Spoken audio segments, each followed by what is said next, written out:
어, 지난주까지 사사기 11장에 대한 이야기를 계속해서 우리가 나누었습니다. 누구에 대해서 이야기했죠? 기구하고 어려운 환경 가운데 가장 안 될 것 같은 집안에 태어났던 입다였습니다. 입다라는 이 기구한 운명 속에 태어났지만 자신의 운명으로 받아들이지 않고 나 같은 존재도 주님께서 함께 하신다면, 주님의 때를 기다렸더니 정말 주님이 때에 이 입다를 길앗 장로들을 통해서 전쟁에 앞장서게 하셨죠.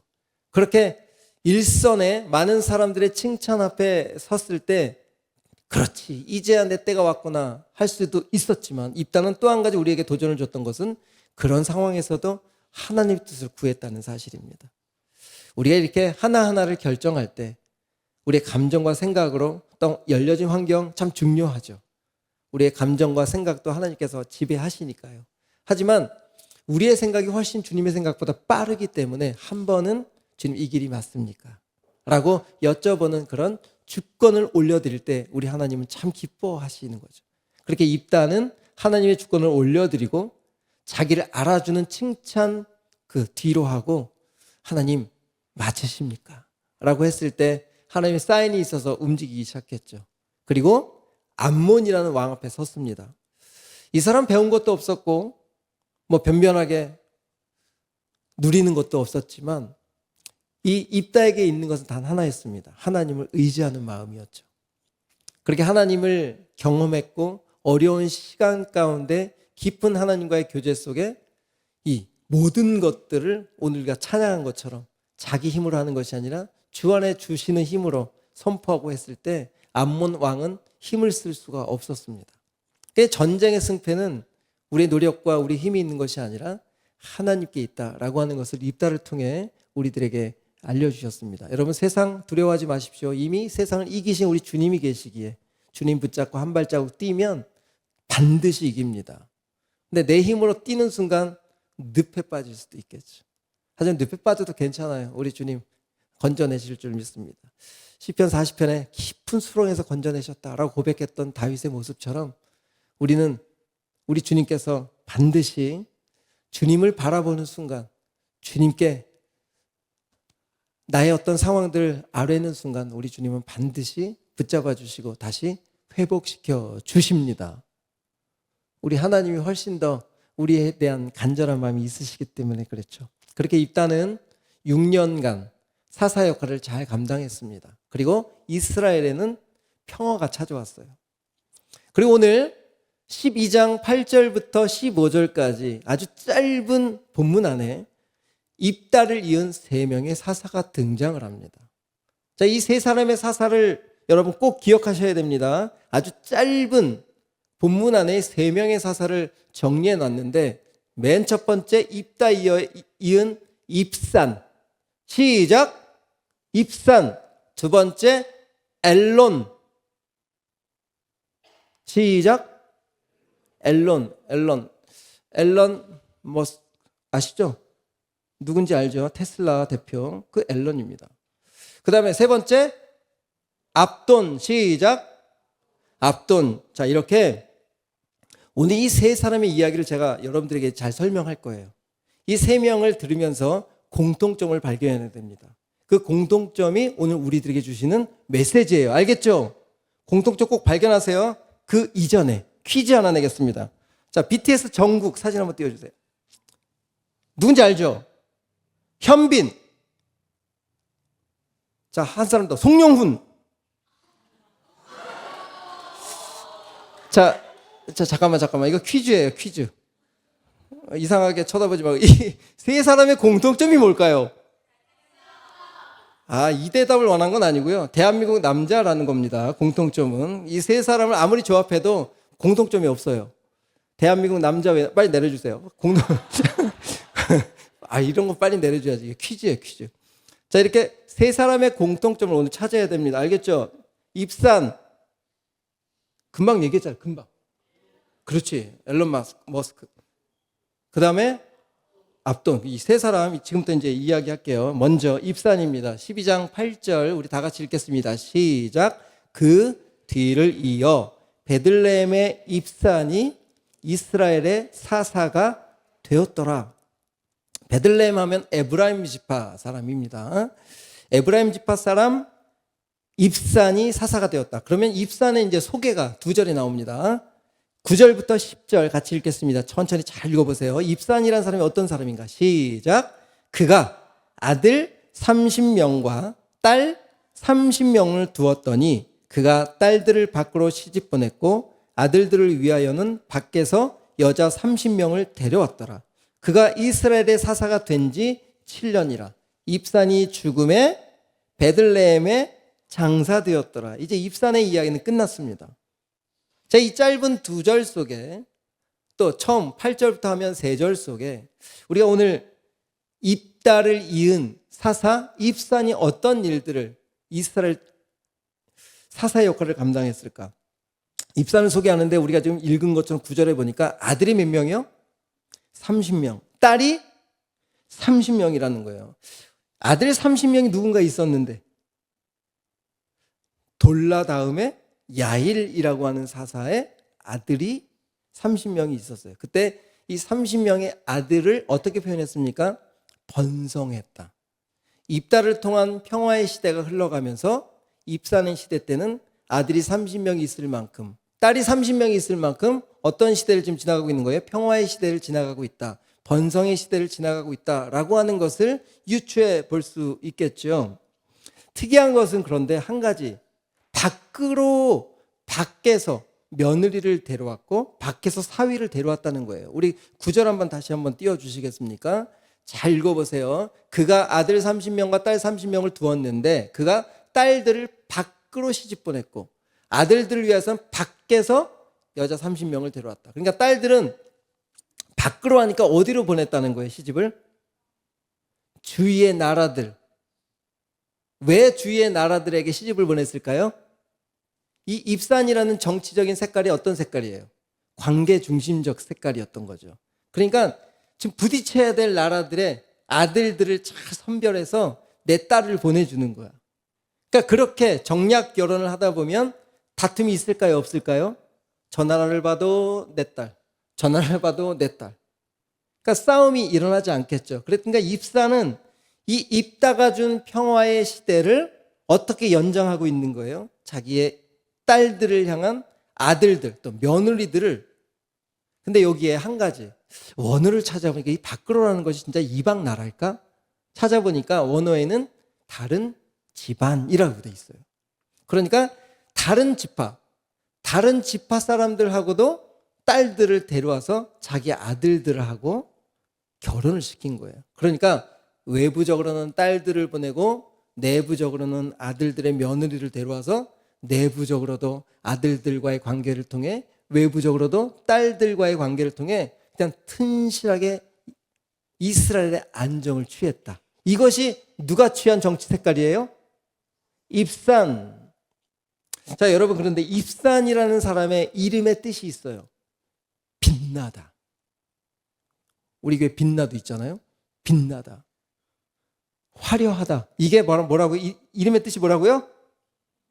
입산. 빛나나 어디 있는지 알아 지금? 입산 절대 안 잊어먹겠지? 이 입산이란 이름의 뜻이 빛나다, 화려하다. 그런데 지금 잘 보세요. 진짜 하나님이 무엇을 통해서 빛나게 하라고 사사로 세워주셨을까요?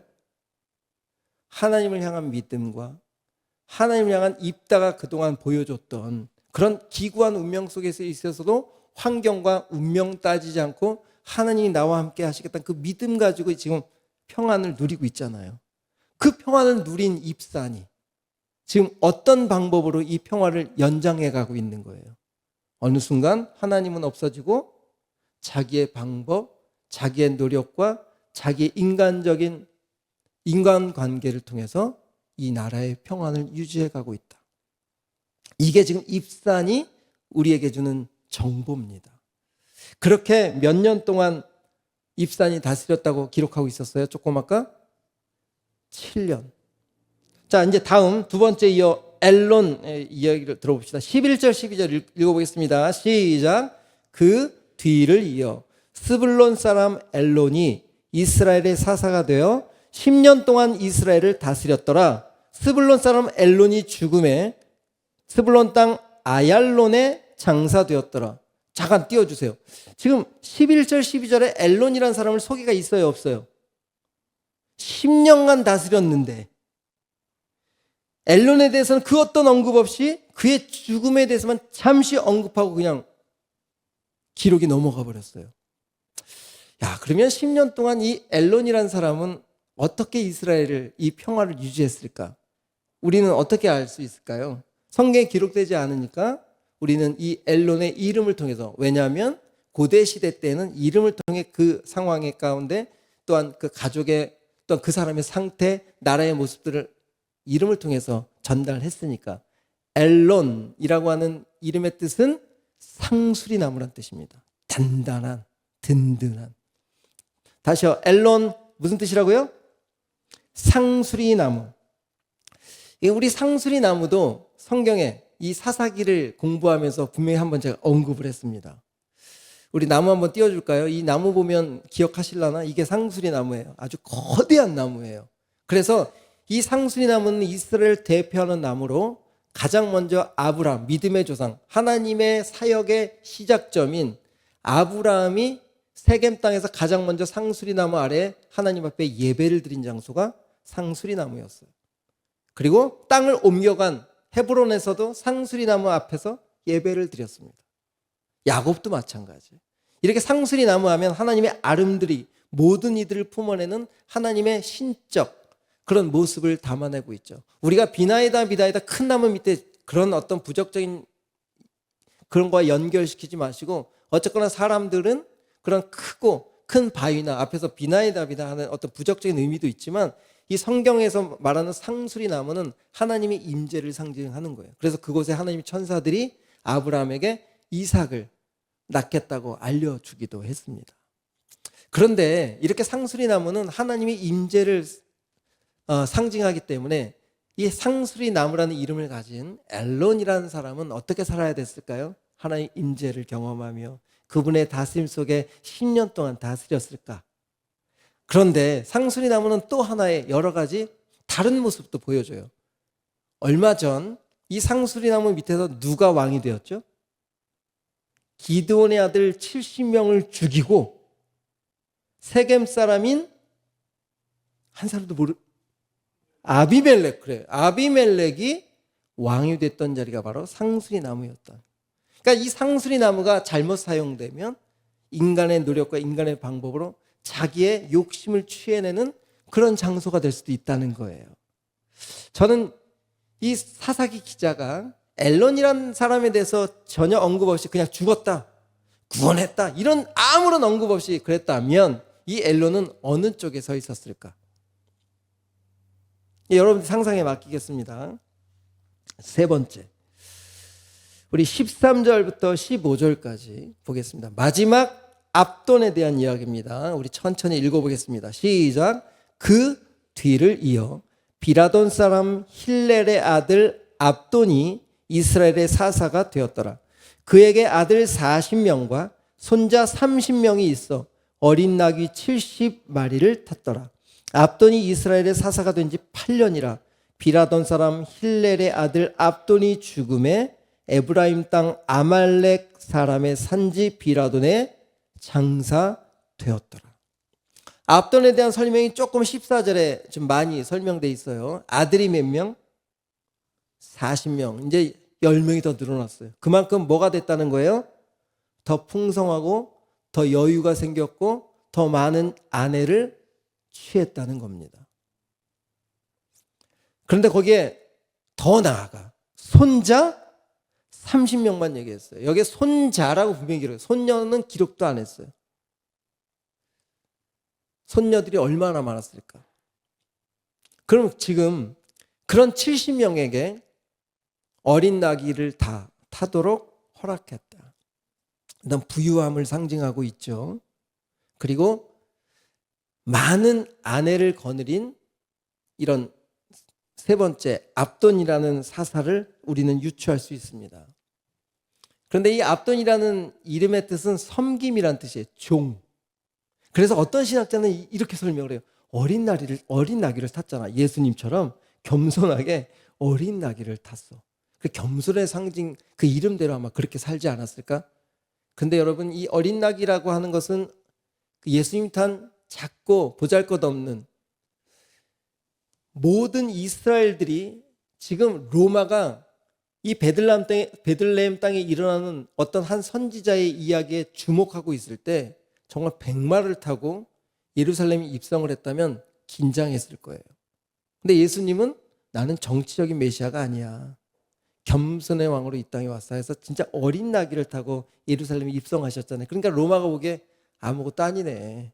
구테타를 위한 자리가 아니었네 하면서 어떤 충돌이 일어나지 않았던 그런 생각처럼 이 어린 나귀 하면 예수님이 탔던 그런 어린 나귀로 생각하지만 이 사사기에서 이야기하는 어린 나귀는 젊고 튼튼한 괜찮은, 그러면 아들과 손주들에게 그렇게 좋은 것들을 하나씩 취할 수 있도록 하면서 자신의 영향력과 자신의 부유함을 점점 확장시켰던 사람이 누구예요?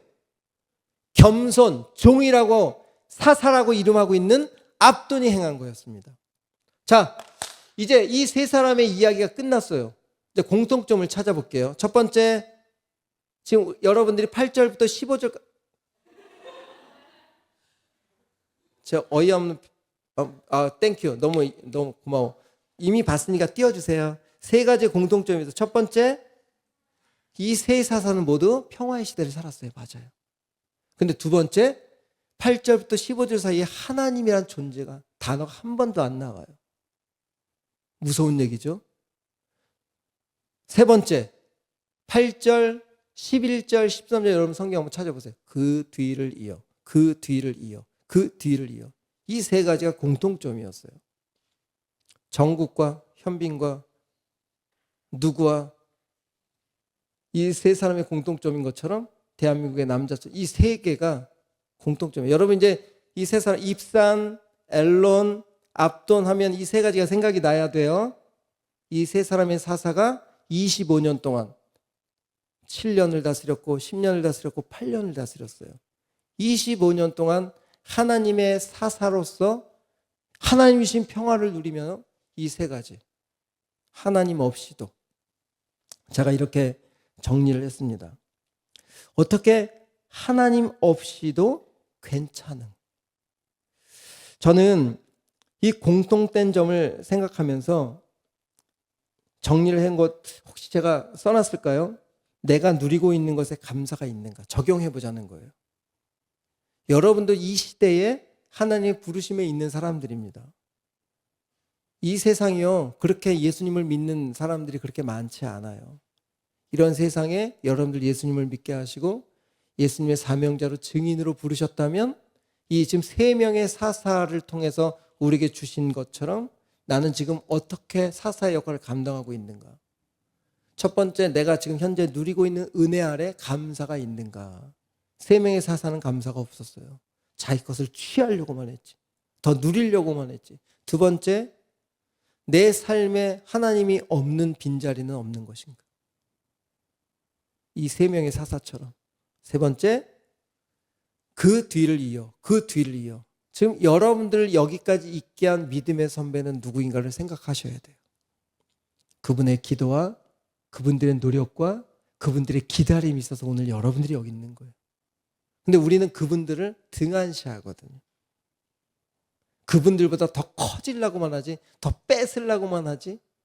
지금 그 세 사사가 그랬던 거예요. 점점 불을. 그 다음에 나를 통해 지금 생명이 흘러가고 있는가? 아니면 이 3명의 사사처럼 불필요한 것들이 흘러가고 있는가? 여러분 이 3가지 다 적용해 봐야 돼요. 첫 번째, 난 지금 내 지금 현재 자리에 감사가 있는가? 맞아요. 하나님 감사해요. 하나님 전주까지 오게 해주셔서 너무너무 감사해요. 하나님 저에게 이런 청년들을 맡겨주셔서 너무너무 감사해요. 진짜 제 고백입니다. 두 번째, 내 삶의 자리에 곳곳에 우리 주님 계십니다. 세 번째, 여기까지 있게 하신 우리 믿음의 아버지 소천하셨지만 그분의 믿음의 발자취를 제가 배운 것이 그렇게 없는데 똑같이 따라가고 있는 거 보니까 믿음으로 잘 흘려 보내고 있는 것 같아요. 그리고 저를 이은 서울에서도 목회했던 우리 귀한 성도들, 또 여러분, 제가 어떻게 해서라도 여러분과 함께 있는 동안에 믿음으로 흘러가는 그런 역할을 감당하고 있으려고 애쓰고 있죠. 이 세 가지가 여러분들에게 계속 체크되어야 됩니다. 오늘 이 세 사사를 통해서 도전하는 거예요. 짧은 본문이지만 세 사사를 지금 우리들에게 가르쳐 주려고 하는 것이 아니라 하나님 주신 직분을 가지고, 하나님 주신 귀한 누림을 가지고 자기 자신을 향해서만 살았던 그 세사처럼 살지 마라라고 하는 것 같아요.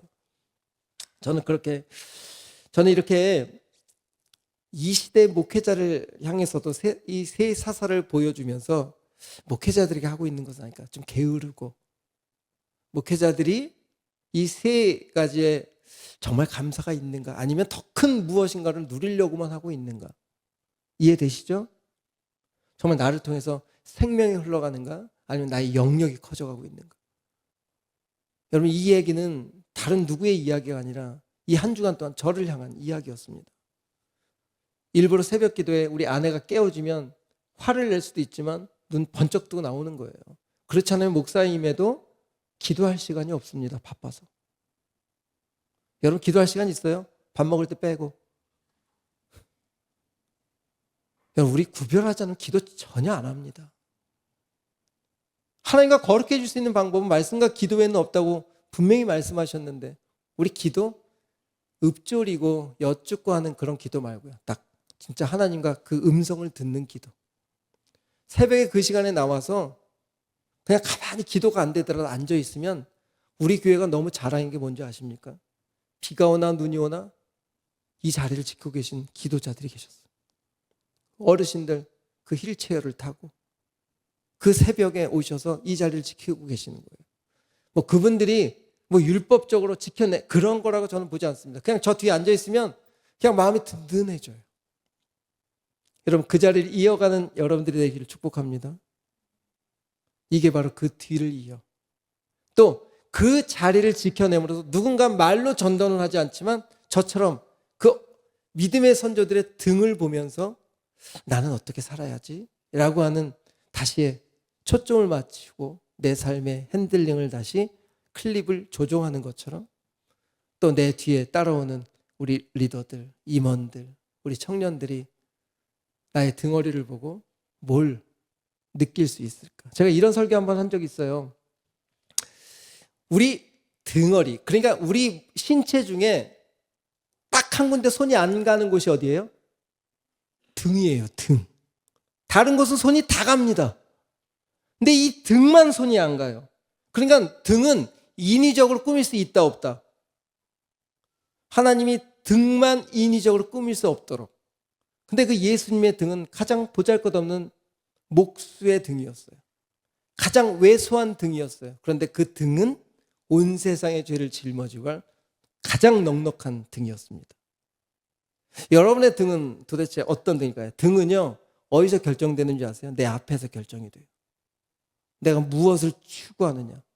내 등에서 보이는 모습은 내 앞에서 추구하는 것이 내 등에서 보입니다. 자, 앞에 있는 사람 등 좀 보세요. 아니야, 옆에는 안 보이잖아. 앞에 있는 사람 등을 보시라고.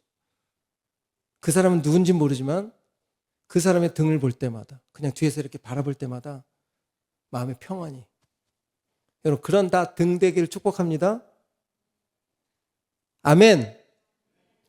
여러분, 오늘 이 세 사사의 이야기는 그 뒤를 이어 등을 보며 따라갔던 그 사사들의 결과가 그 앞에 사람이, 앞에가 어떻게 살았는지에 따라서 뒤가 결정이 됐어요. 여러분들이 오늘 어떻게 앞에서 살아가느냐에 따라 여러분의 뒷사람들이 여러분을 통해 따라오는 길이 되는 겁니다. 그래서 오늘 광야를 걷는 거예요. 광야는 길이 없어요. 우리가 걷는 그 발자국, 뒷사람이 따라와서 걸을 수 있도록 우리는 그 길을 걸어가는 사람들이죠. 제가 금요 설교 때 나는 이 예화하고 우리 청년팀 준비할까요?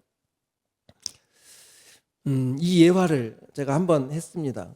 한번 들었던 분들 한 번만 들어주세요. 사우디아라비아에서 왕이 타는 말을 특별한 방법으로 훈련시키는데, 우선 가장 먼저는 좋은 혈통과 조건이 월등히 뛰어난 외적인 말을 선별을 한다고 해요. 그래서 그 말들을 다 모아서 훈련과 테스트를 과정을 거친다고 합니다. 그렇게 추려진 몇십 마리의 말들이 마지막으로 받는 훈련이 바로 이거래요. 어떤 상황에도 호각을 불면 멈추는 훈련을 시킨다는 거예요. 이렇게 훈련된 말들은 사흘간 사막으로 보내진다는 거예요. 그래서 사막에 보내져서 그 기간에는 절대 물도 먹을 것도 주지 않는다는 거예요.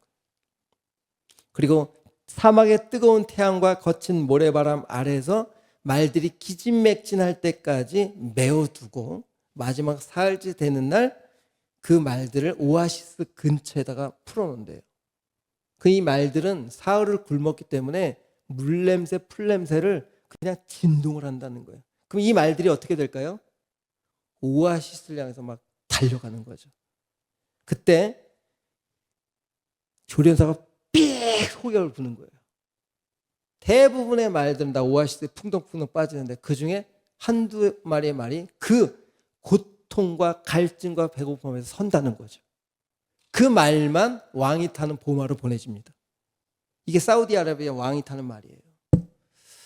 여러분, 이 짐승조차도 그렇게 사람에게 합당한 말처럼 취급을 당하는데 그 훈련이 없으면 여러분, 우리의 뒷모습은 그 누구에게도 능력으로 나타나지 않습니다. 저절로 되는 훈련은 없어요.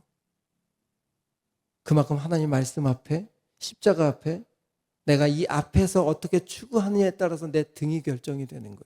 그 뒤를 이어, 그 뒤를 이어, 그 뒤를 이어. 그래서 오늘 설교 제목을 그 뒤를 이어 하려다가 입다를 이은 세 명의 사사 이렇게 한 거예요.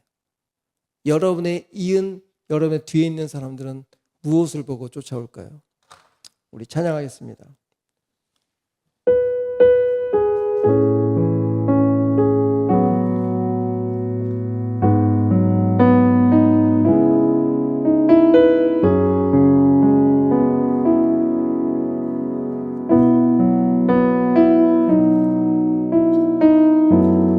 나의 소망 되신 주, 주를 바라봅니다.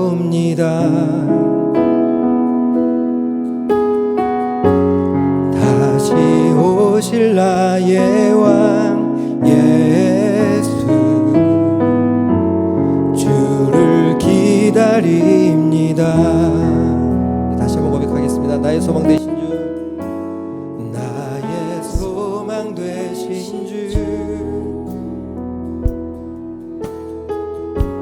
주를 바라봅니다.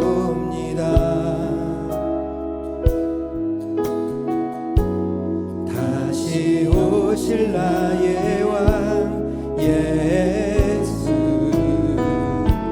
주를 기다립니다. 밤이나 낮이나, 밤이나 낮이나, 어제나 오늘도 영원히 주만 찬양해. 괴롭고 슬플 때 낭망하고 넘어져도 언제나 주만 찬양하겠네. 다시 한번 처음부터 나의 소망 되신 주, 나의 소망 되신 주, 오직 주님만, 주를 바라봅니다. 다시 오실 나의 왕 예수, 주를 기다리. 밤이나 낮이나, 밤이나 낮이나, 어제나 오늘도 영원히 주만 찬양해. 괴롭고 슬플 때 낭망하고 넘어져도 언제나 주만 찬양해. 한 번 더. 밤이나 낮이나,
쌓으려고 했던 것들이 아마도 다른 사람이 보는 내 등의 모습이었을 것입니다.